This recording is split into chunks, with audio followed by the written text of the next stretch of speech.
3, 2, 1.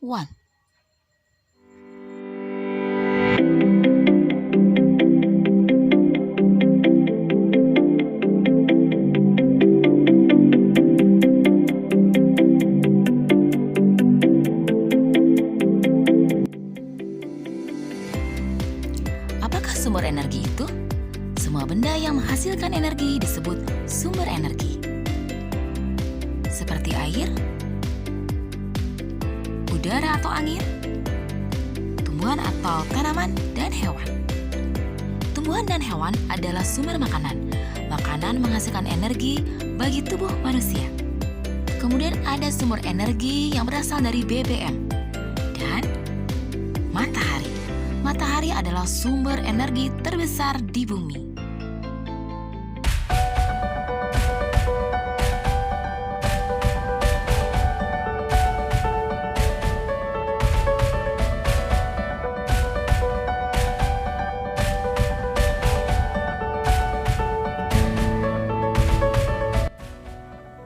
Wah, ternyata persediaan bahan bakar minyak di Indonesia semakin menipis.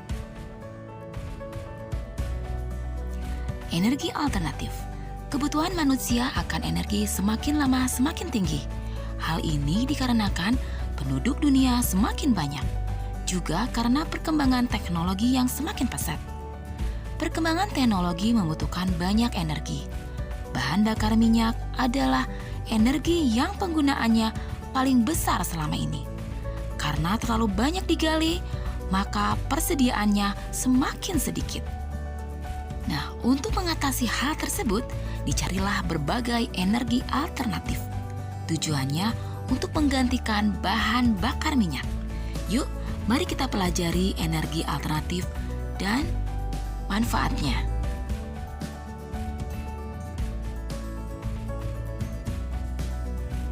Apakah energi alternatif itu? Energi alternatif adalah sumber energi yang dapat menggantikan bahan bakar minyak.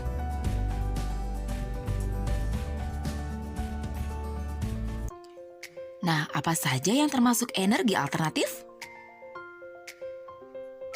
Ada pemanfaatan energi surya atau energi matahari atau disebut panel surya. Kemudian kedua ada pemanfaatan energi air, ada pemanfaatan energi angin, dan ada tambahannya yaitu pemanfaatan energi biomas dan biogas, dan pemanfaatan energi geotermal atau panas bumi.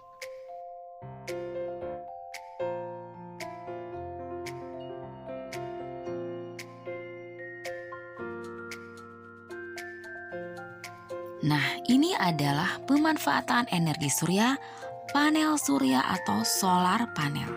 Panel ini digunakan untuk mengumpulkan energi panas dari cahaya matahari. Kemudian diproses sehingga pemanfaatannya sangat banyak sekali. Apa saja sih pemanfaatan energi matahari atau panel surya? Ya, yaitu untuk pembangkit listrik tenaga surya atau PLTS. Nah, di sini ada gambar rumah ya, gambar rumah yang sudah memakai pembangkit listrik tenaga surya. Nah, kemudian pemanfaatan energi surya itu untuk apa lagi? Sebagai pengganti alternatif BBM. Di sini ada contohnya ya, contoh mobil dan motor memakai tenaga surya. Energi surya juga bisa digunakan sebagai pemanas air.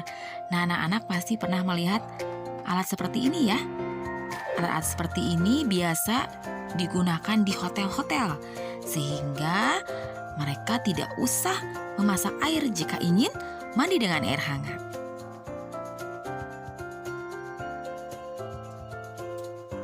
Nah, yang kedua adalah pemanfaatan energi air. Siapa yang pernah pergi ke Waduk Jatiluhur atau Bendungan Jatiluhur? Nah, ini adalah PLTA, pembangkit listrik tenaga air. PLTA Jatiluhur ada di Purwakarta ya.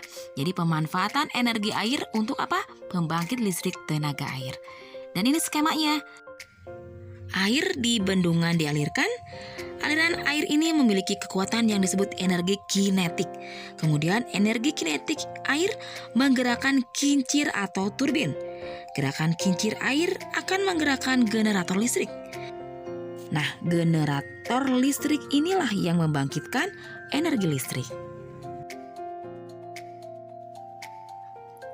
Yang ketiga adalah pemanfaatan energi angin atau udara. Nah, pemanfaatan energi angin untuk apa saja? Untuk pembangkit listrik tenaga angin atau bayu, atau disebut juga disingkat dengan PLTB. Nah, ini adalah PLTB Sidrap di Sulawesi Selatan ya. Ya, pemanfaatan energi angin yang lainnya yaitu untuk apa saja? Banyak ya. Sebagai sumber bahan bakar ya, pengganti bahan bakar juga. Untuk kegiatan olahraga angin dan udara seperti para layang dan terjun payung. Kemudian sebagai penggerak kapal layar, sebagai penentu arah angin seperti selatan, barat, utara ya.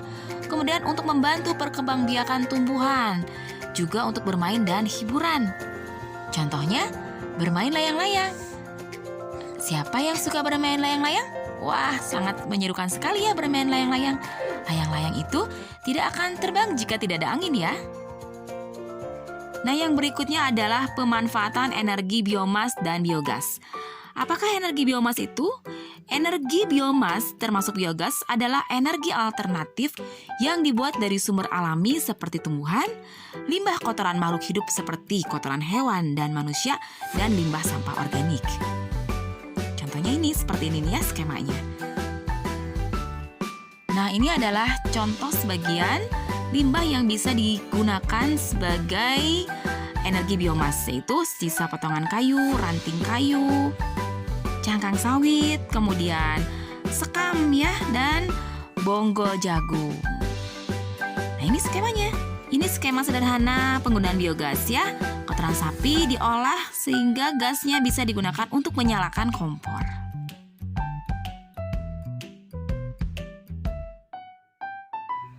Dan yang terakhir adalah geothermal, energi panas bumi.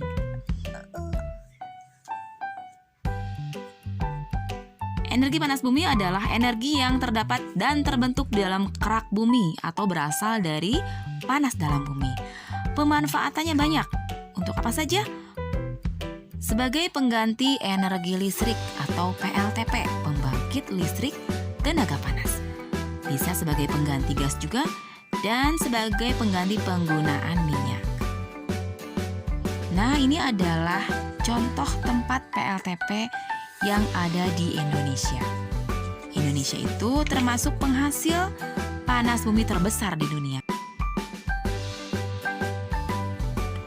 Nah, anak-anak, ada yang pernah melihat benda ini? Benda ini namanya cempor minyak atau lampu minyak ya.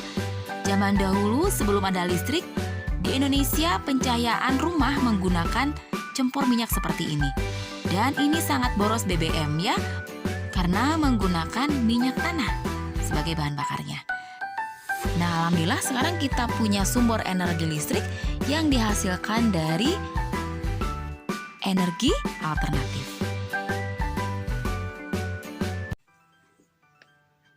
Wah, lihat, Edo dan Benny sedang memanfaatkan energi angin. Mereka sedang bermain layang-layang. Bermain layang-layang juga membutuhkan energi loh. Semakin lama bermain, semakin banyak energi yang dibutuhkan. Yuk sekarang kita mengamati mana yang lebih banyak mengeluarkan energi untuk bermain. Yuk, nomor 1. Udin bermain layang-layang dari pukul 15.30 sampai dengan pukul 16.30. Lama waktu dapat digambarkan sebagai berikut. Di gambar jam yang pertama menunjukkan pukul 15.30. Kemudian di gambar jam yang kedua menunjukkan pukul 16.30. Nah, mari kita hitung bersama-sama ya. Dari mana sih 60 menit? 60 menit itu cara mencarinya adalah waktu akhir 16.30 dikurangi 15 pukul 15.30. 0 dikurang 0, 0. 3 dikurang 3, 0. 16 kurangi 15, 1. Berarti 1 jam. 1 jam itu sama dengan 60 menit.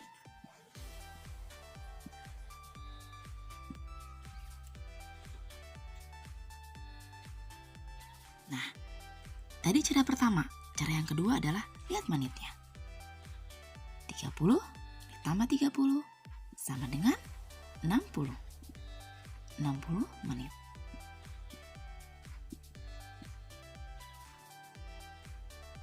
Baik, cara yang ketiga adalah dengan mengamati gambar. Dia mulai pukul 15.30. Jarum panjangnya ke angka 6 ya. Kemudian dia selesai pukul 16.30. Jarum panjang sama ke angka 6 ya. Kita hitung saja. Karena 1 jam 60 menit, jadi dari sini ke sini itu adalah 5 menit. Berarti kalau ini berarti 10 menit ya. 5 ditambah 5, 10. Sekarang kita hitung. Langsung ya. Berarti ini 10, 20, 30, 40, 50, 60 menit. Ya, dihitung dari jarum panjangnya. Jarum panjangnya balik lagi ke angka 6 ya.